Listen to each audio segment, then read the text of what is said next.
गुणप्रीत ने लिखा है, कोटि कोटि नमन सतगुरु जी, तुहाडे चरनां विच दंडवत बंदना। कुछ समा ही होया है तुहाडे अनमोल बचन सुनदे, तुहाडे नाल मिलन दा सुभाग प्राप्त नहीं होया हाले। तुहाडे बचन सुन के लगदा है मेरी तुछ दी कोई समझ नहीं है। अवस्था ते बहुत दूर दी गल है। मेरा मन बहुत चालां खेडदा है, बिल्कुल नहीं सुनदा कि असीं सुन सुन के कदे तुहाडी किरपा दे पात्र बन सकदे हां। डर लगदा है यह जन्म तां व्यर्थ चला जावेगा। सानू तां मार्ग हाले देख ही नहीं रहा। किरपा करो बाबा जी, मन कट चले। आप कहते हो ना,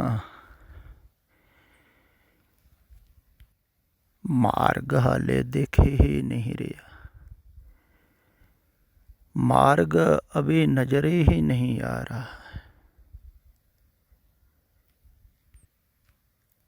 अगर आप मुझसे पूछो ना, मार्ग आपको नजर आ रहा है, बिल्कुल स्पष्ट हो रहा है, लेकिन इस मार्ग पर चलना कठिन है। ऐसा नहीं है कि आपको अभी मार्ग नहीं मिला है, मार्ग मिल गया है। जो आप कह रहे हैं ना, इस प्रश्न में ही मार्ग छिपा हुआ है।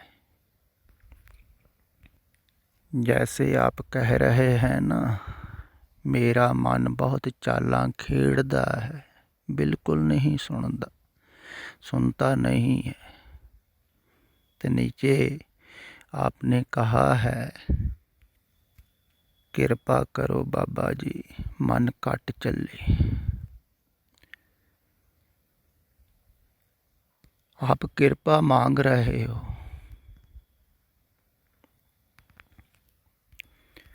प्रसाद मांग रहे हो, किस लिए? कि मन कम चले।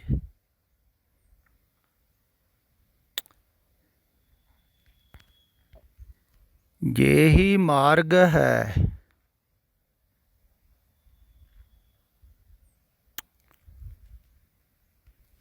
मन को चलने से रोकना ही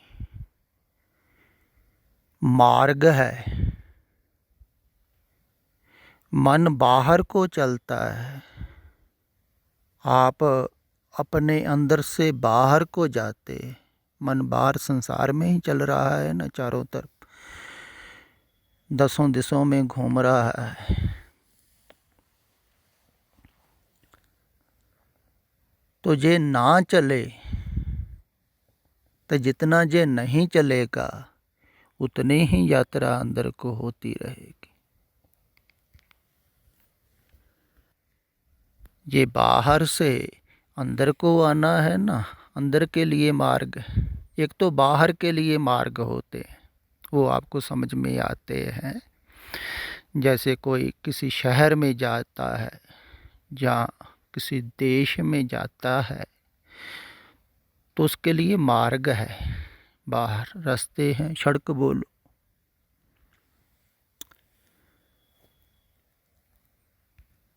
तो वापस घर को आना है तो उसी रास्तों से, उसी सड़क से, उसी रोड से आप वापस आओगे घर को। वापस आने के लिए भी रास्ते, जिस रास्तों से बाहर जाओगे तो बाहर को छोड़ के ही अंदर को आओगे ना।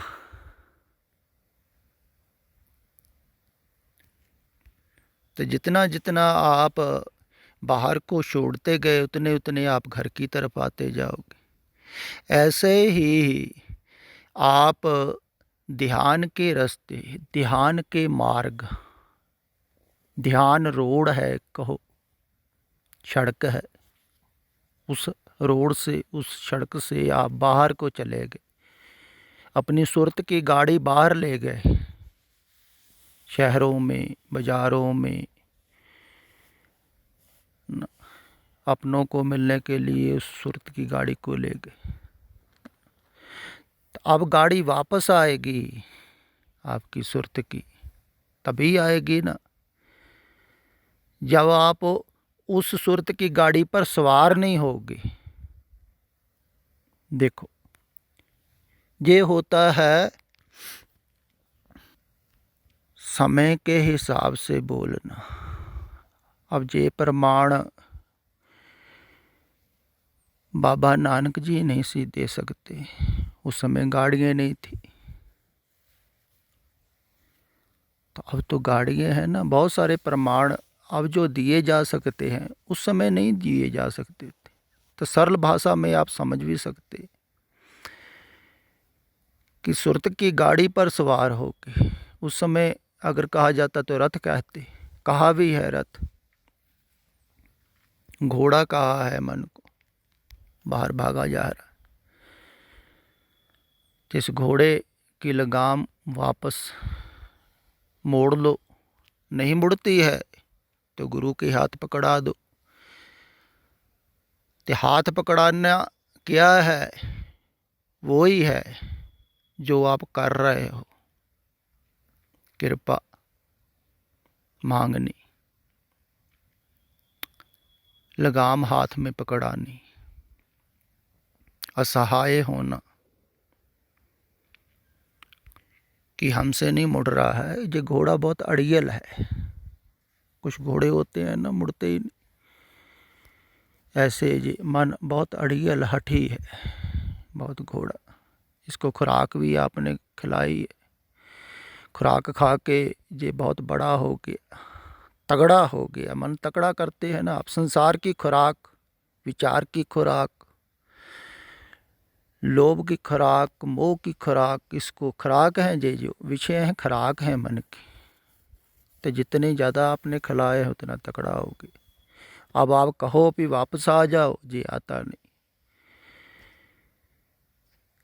ये कहता है मेरे पीछे चलो, तो जो इसके पीछे चलता है, इस पर सवार हो जाता है, उसको कहते हैं मनमुख। मन के पीछे चले गया संसार में। अब ज़्यादातर लोग यही सोचते हैं जो हमारा मन सोचता है ना वही हम करेंगे, ऐसा ही ख्याल है ना, हर एक का ख्याल होता है कि मैं जो सोचता हूँ ये ठीक है, तो इसलिए आदमी करता है। गुरु भी चुनता है, वो भी अपने मन से चुनता है। जो भी काम करता है अगर अध्यात्म में भी आता है तो अपने मन से ही आता है, मन के पीछे ही चलता है। तो मन के पीछे चलने का अर्थ है मन पर सवार हो गए, तो मन ज़्यादा दूर नहीं दौड़ाएगा। अगर कोई संसार में उलझा हुआ है ना, तो दूर दूर भागा जा रहा है घर से, ज़्यादा राउंड दूर है किसी का सुरत का, कोई थोड़ा सा पास में ही आ गया, घर नहीं पहुंचा अभी, घर के चारों तरफ घूम रहा मन। ऐसे ही बहुत जो साधक हैं, सन्यासी हैं, धार्मिक लोग हैं, वो धार्मिक हो जाते हैं, थोड़ा से पास आ जाते हैं, लेकिन घूमता पास पास ही है, घर के अंदर नहीं आते। दरअसल घर के अंदर घोड़ा नहीं आएगा, घोड़े को बाहर ही छोड़ के दरवाजे के बाहर ही बांध के आना पड़ेगा।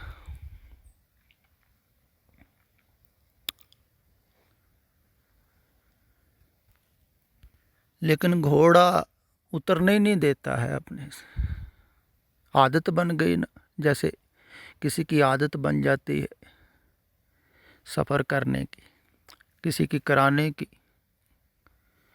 तो धीरे धीरे करने कराने वाला साथ साथ ही चलते रहते, तो भूल ही जाते हैं कि हमारा जोड़ नहीं है, घोड़े के ऊपर सदा नहीं बैठे रहना है। लेकिन बैठते बैठते धीरे धीरे आदत बन गई, घोड़े से उतरना ही भूल गए। सुरत का घोड़ा दिन रात भगाए चले जाते हो। घोड़ा भी कमाल का है, देखो कितना भागता है, थकता ही नहीं है। रात को अगर नींद ना आए ना तो आदमी पागल हो जाए, क्योंकि घोड़ा तो दौड़ा ही रहा है, दौड़ाता ही रहता है। तभी लोग डिप्रेशन में पहुंच जाते हैं ना, घोड़े को दौड़ा दौड़ा के। क्योंकि जितना घोड़ा दौड़ता है उतने विचार चलते हैं। घोड़ा विचारों पर ही दौड़ता है, मन विचारों पर ही दौड़ता है। तो दौड़ता ज़्यादा दौड़ने लगता है जब, फिर आदमी विक्षिप्त हो जाता। तो संसार में कामयाब होना है तो दौड़ाना पड़ेगा। तो लोग दौड़ाते हैं, जब ज़्यादा पागल होने लगते हैं फिर खोजते हैं कोई सदगुरु को। तो फिर एकदम तो अब रुकेगा नहीं घोड़ा, समय लगेगा ना। तो आदमी चाहता है, जब पता लग गया कि घोड़ा ही परेशान नहीं है, ये भागा ही चले जाता है, मन भागा ही चले जाता है, पता लग गया, तब एकदम थोड़ी रुक जाएगा, रुकने को भी समय लगेगा। इसके चक्कर बंध गए। जैसे कोई चक्कर में चीज़ घूमती है ना, घूमने के कारण चक्कर एक लग जाते हैं, वो चक्कर से घूमती रहती, ऐसे मन घूम रहा है।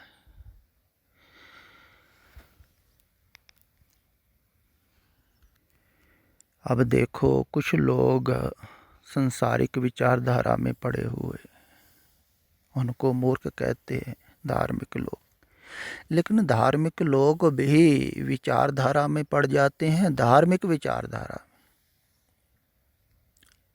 अब उसी घोड़े पर सवार होकर वो धार्मिक विचारधारा पर पड़ जाते, विचार करने लगते हैं धर्म के पीछे क्या हुआ हमारे धर्म में। धर्म में कोई हमारा तुम्हारा होता है, धर्म तो धर्म ही होता है। अब बाबा नानक कोई सिखों के थोड़ी हैं, ना कबीर जी हैं किन्हीं के, वो तो सभी के ही हैं। तो धर्म हमारा नहीं होता है, वो सभी के हैं, तो सभी का ही है धर्म। इसलिए सतपुरुष सभी के लिए बोलते हैं। तो हमारे के कारण पुरानी विचारधारा पकड़ में आती है। अगर हमारा है ही नहीं, हम कुछ है ही नहीं, कोई धारणा पकड़ने की जरूरत है। तो कुछ लोग धारणा पकड़ रहे हैं पुरानी, वो कल्पना कर रहे हैं किसी गुरु पीर पैगंबर की, कल्पना कर रहे हैं ना। कृष्ण की कल्पना करके लोग कृष्ण का नाम जपते हैं। अब तो ज़्यादा राधा का रटने लगे हैं लोग, लेकिन राधा भी तो कल्पना ही है ना। तो कल्पना से रूप प्रकट हो जाएगा। जैसा आप रूप सोचते हो, मूर्तियाँ बनाते हैं, वैसी ही मूर्तियाँ कल्पना में प्रकट हो जाएं। तो जो कल्पना है वो तो घोड़े पर सवारी है ना। कल्पना में तो मन ही की है ना, मन ही सोचता है ना कि मैं हिंदू हूँ, मेरे इष्ट गुरु कृष्ण है, मैं राधा का नाम जपता हूँ, राधा का नाम जपने से कृष्ण मिलेंगे। ये भी तो कल्पना ही है ना। ये कौन सोच रहा है? मन ही सोच रहा है। कहाँ है कृष्ण? तो जब भी किसी को दिखाई भी देते हैं तो उसी की कल्पना होती है, ये ख्याल में रखो। क्योंकि जो मुक्त हो गया है वो फिर किसी आकार में नहीं आता। आकार में ना आने के कारण ही तो मुक्त हुआ है। तो चाहे स्थूल देह है या सूक्ष्म शरीर है, सूक्ष्म शरीर से भी मुक्त हो जाता है, तभी तो मुक्त हुआ न। बाद में थोड़ी आता है कोई, वो तो सभी जगह ही है ना। अब साधु महात्मा बहुत दावे करते हैं, इनके कारण भ्रम पैदा होता है लोगों में। वो सोचते हमारे गुरु लेने आएंगे।